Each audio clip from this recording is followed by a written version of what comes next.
Alicia Berenson's life was perfect. She was a famous artist, and her husband, Gabriel, was a successful fashion photographer. They owned an extraordinary house with extraordinary windows in one of London's most luxurious neighborhoods. One summer's evening, this perfect scene was replaced by a brutal and shocking event. Gabriel was late home that evening. It was clear that the night had reached its halfway point when the neighbors were abruptly awakened by the sound of gunfire. The police described what happened after they entered the house. Gabriel was dead, his body chained to a chair. Alicia was standing opposite. She had cut off her arms, and her white clothes were covered in blood. What he held was not a paintbrush, but a weapon.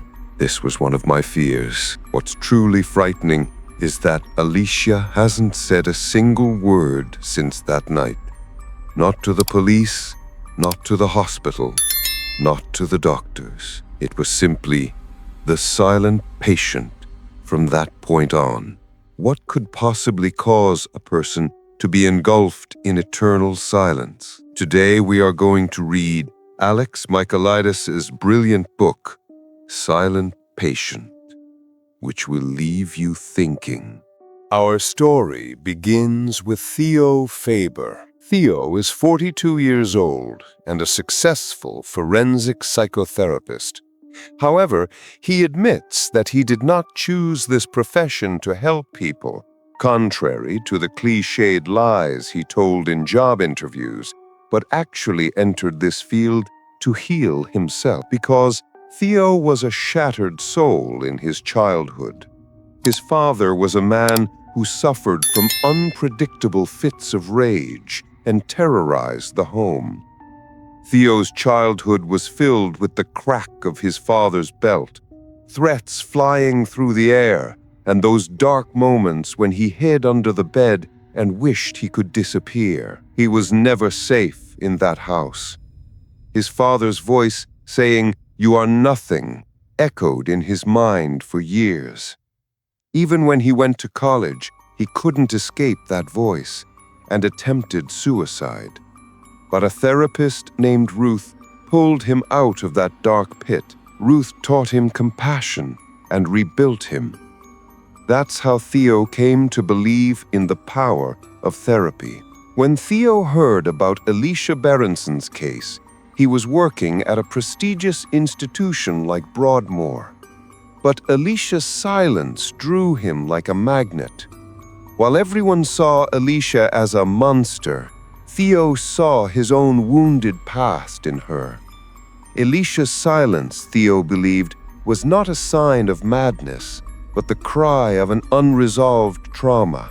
Healing her meant, in a way, continuing to heal himself. So, risking his career, he applied to the dilapidated Grove Clinic, which everyone said was about to close. His advisor told him it was career suicide, but Theo didn't listen. Fate was drawing him to Alicia. The scene that greeted him when he arrived at the Grove was depressing. This red brick building, a relic of the Victorian era, was squeezed between modern hospital additions, a place left to decay. The paint was peeling from the walls, and the corridors reeked of mold and decay. Security cameras were lined up like predatory birds, waiting for their prey on the wires. The team that greeted him inside was just as interesting as the building. Yuri, a head nurse with a tribal tattoo on her neck, was overly friendly and a little creepy. Stephanie Clark, a manager obsessed with every rule, was harsh and cold. And of course, Professor Diomedes, the Grove's clinical director. Diomedes was a man who liked to stray from traditional methods, a bit theatrical, a bit tired, but charismatic. He was the one who hired Theo because he saw his youth, that idealistic spirit in Theo. Theo attended the community meeting on his first day. Seated in a circle, Most of the patients were numbed from heavy medication. There were familiar faces among them, but Theo's eyes were searching for only one person. And finally, he found her. Alicia Berenson. But she was no longer the captivating woman from the newspapers. She was a trembling wreck, slumped in a chair, her hair disheveled, her nails bitten, drool running from the corner of her mouth. The drugs had turned her into a living dead, a zombie. At that moment, a huge patient named Elif burst in and threw the broken pool cue like a spear, wreaking havoc. In the midst of the chaos, Theo looked at Alicia. Alicia was unresponsive, even amid the noise. But for a moment, she looked at Theo through that numbness. There was a hazy veil over her eyes. Theo made his decision in that instant. Alicia was lost, trapped in a labyrinth, and Theo would enter that labyrinth no matter the cost, and find her and bring her out. That first tense one-on-one session with Alicia was a complete disaster. When Theo entered the room, he found not a patient, but a stone statue. He tried to talk, asked questions, attempted to pierce Alicia's armor that she wielded like a weapon through her silence. But Alicia's silence was far more powerful than Theo's words. The more Theo talked, the deeper and more intense that silence became, suffocating the room. But Theo was not a man to give up. On the contrary, this resistance fueled his obsession. He convinced the clinic director, Professor Diomedes, that Alicia's medication dosage needed to be reduced. According to Theo, Alicia's mind was so clouded by chemicals that she couldn't communicate even if she wanted to. As the medication was reduced, Alicia's hazy gaze began to clear. Her movements became sharper. And during one session, when Theo said to her, "I want to help you," the suppressed volcano inside Alicia erupted. She suddenly leapt up, pounced on Theo like a wild animal, and clamped her hands around his throat. She was squeezing as if she wanted to kill him. When security guards burst into the room and struggled to pull Alicia away, Theo was breathless but satisfied, because this violent act, though frightening, was promising. It was a reaction. Alicia was there, alive, somewhere behind those empty eyes. Realizing he wouldn't get anywhere by talking to Alicia, Theo changed tactics. He took off his therapist's shirt and put on a detective's coat. He decided to delve into Alicia's past, into the roots of her silence. His first stop was Jean-Felix Martin, Alicia's representative in the art world and her old friend. He confronted Jean-Felix in that cold, metallic-smelling art gallery in Soho. Jean-Felix harbored an obsessive love for Alicia, but he was also a selfish figure who exploited her talent. He showed Theo the famous painting Alicia had made immediately after the murder, before she was arrested, Alcestis. In mythology, the tragic woman who agreed to die in her husband's place and never spoke again when she returned from the underworld. The painting was Alicia's self-portrait, naked, a bloody brush in her hand, and a terrifying expression. But when Theo looked closely at the painting, he noticed an unsettling detail hidden in the shadows between the layers of paint. In the darkness behind Alicia, there was a faint male silhouette. Was Alicia sending a message? Was someone watching her? Or was it just a ghost in her mind? Following the clues, Theo went to Cambridge to find Alicia's cousin, Paul, her only relative. The old, gloomy house where Paul and his mother Lydia lived was where Alicia had spent her childhood. The house was falling apart. The wallpaper was peeling, and the interior reeked of cat urine and mold. This house was like a graveyard, hiding where and how Alicia's soul had died. There, Theo spoke with his cousin Paul and learned the terrible truth about Alicia's childhood. Years ago, when Alicia was just a little girl, her mother had died in a car accident right before her eyes. Alicia and her father Vernon had survived. The night after the accident, little Alicia and her cousin Paul had hidden on the roof of the house, listening to her drunk father mourning below. And her father Vernon, screaming at the sky over the death of his love of his life, uttered those cursed words. "Why did she have to die? I wish Alicia had died instead." Those words were the greatest punishment a father could inflict on his daughter. It was psychic murder. Alicia may not have died physically that night, but her father had killed her existence, her value, and her soul with that sentence. Theo now understood. Alicia's anger was not towards her husband, but actually towards her father. This cry of "you killed me" that had been building up inside her for years had exploded years later from the barrel of a gun. When Theo went to Alicia and told him he knew about the awful words of her father, the ice between them began to melt.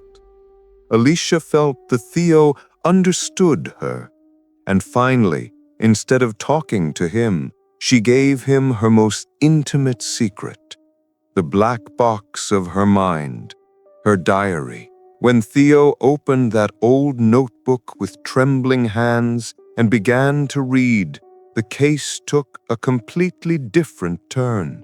In her diary, Alicia wrote that her house had been watched weeks before the murder. A man with an indistinct, mysterious face was watching her house. In the park, under the street lamp, at the bus stop. That man was always there. Alicia had told her husband Gabriel about this man, begging him, trembling with fear. We can explore but this Gabriel together hadn't at your own believed pace. her. He What you're thought feeling Alicia's is old completely madness valid. had returned, that she was seeing things.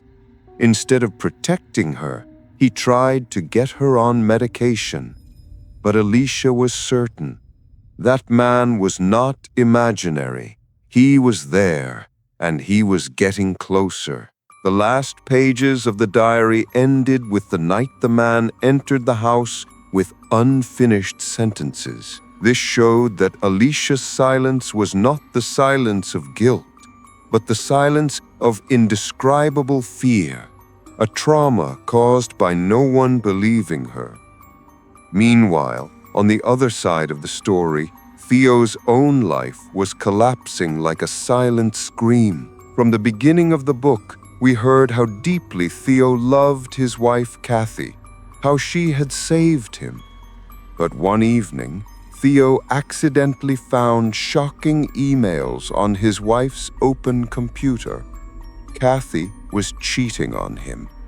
The emails were filled with passionate, forbidden exchanges with a mysterious man using the alias B. He couldn't cope with this betrayal. His world had fallen apart. Just like his patient Alicia, he became a detective, even obsessed. He started following his wife. He watched her in the park, meeting that man. He hid among the trees, held his breath, and watched his wife kiss another man, touch him. He couldn't see the man's face clearly, but the rage inside him grew with every passing second. Theo's world and Alicia's world showed a strange and dark parallelism. One wrote in her diary about being watched, the other was doing the watching. As readers, we thought Theo was trying to save Alicia while also trying to save his own marriage. But author Alex Michaelides led us into a great deception, a labyrinth where time and truth were twisted. Theo's pain and Alicia's fear were actually two sides of the same coin. And now we are at that dark point where the heart of the book beats, where all the knots are untangled. Theo confessed to Alicia in their last session that he had read her diary. This move lifted the final curtain between them. Alicia looked into Theo's eyes. At that moment, there was more than just a doctor and his patient in that room. There were two accomplices, two victims, and two hunters. Alicia broke her years of silence and began to recount that night.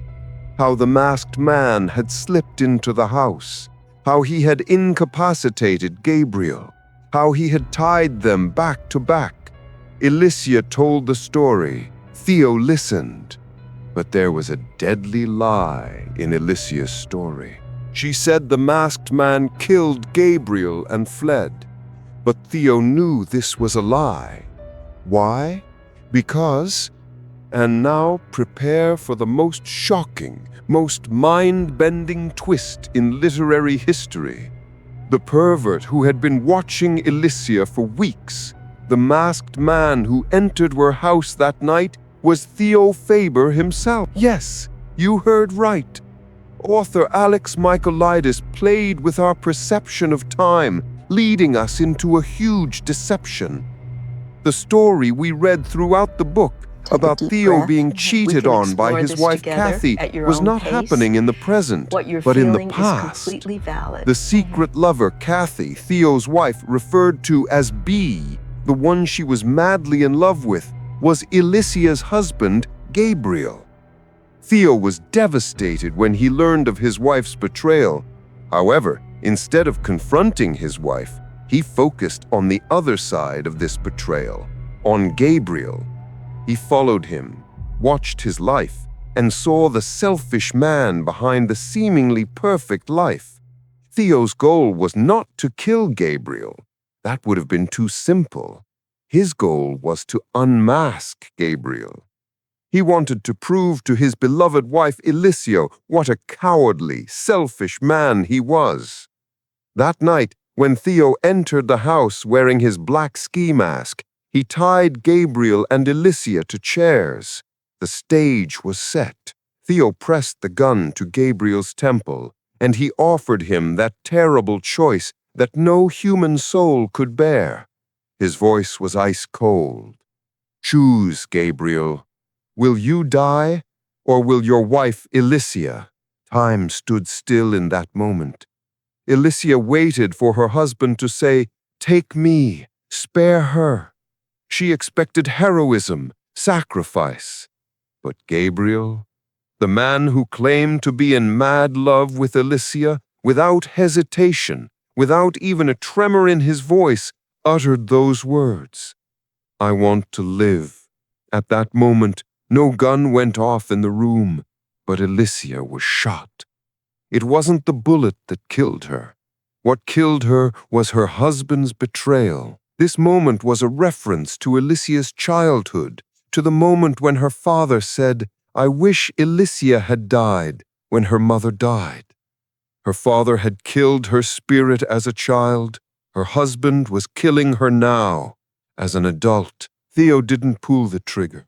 He fired the gun into the air and left them there, alone with the wreckage. Theo's revenge was to turn Gabriel into a living dead man, a coward. But there was one thing he hadn't counted on: Alicia's silent scream.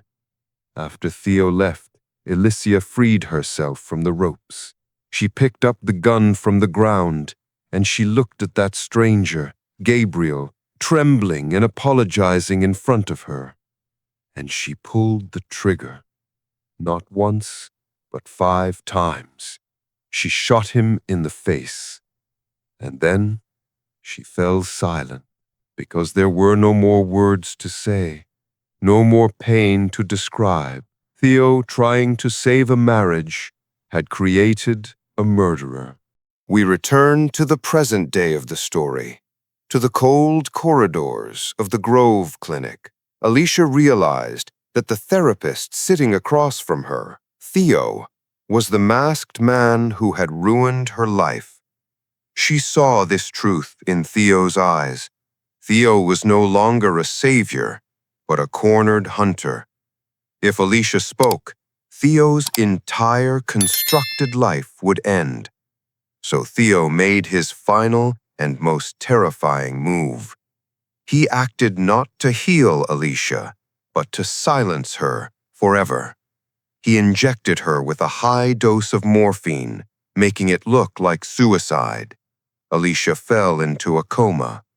Theo pinned the blame on his colleague Christian, and everyone believed it. Theo thought he had committed the perfect murder. Ironically, when the grove closed, he was even offered the management of the new clinic that was opening. He went home to celebrate his victory, feeling safe. But there was one small detail he had forgotten, one he hadn't accounted for: the power of art. When Detective Allen knocked on his door, Theo thought it was just a formality. But the detective had found something in Alicia's studio, thanks to Jean-Felix's attention. Alicia had hidden her diary behind that terrible painting in the stretcher of the canvas, and then the detective opened the diary and began to read the last page aloud. Theo listened to his own demise while looking out the window at the falling snow. Alicia, just before losing consciousness, had written that sentence with her last ounce of strength. The person who killed me, Theo, the silent patient, screamed one last time from within her silence and pointed her finger at her killer. Theo, trying to catch a snowflake just like he did as a child, was surrounded by police. The silent patient is not just a murder mystery. It is proof that lovelessness and betrayal are a curse that spans generations. Theo reflected the violence he saw from his father onto Gabriel and Alicia. He wounded others to heal his own wounds. Alex Michaelides brings the Greek tragedy Alcestis into the modern world, asking us, is silence an escape or the greatest scream? Alicia was silent because she had nothing left to say. Gabriel had killed her spirit. What about you? Who do you blame in this tragedy? Gabriel, the coward who sacrificed his wife?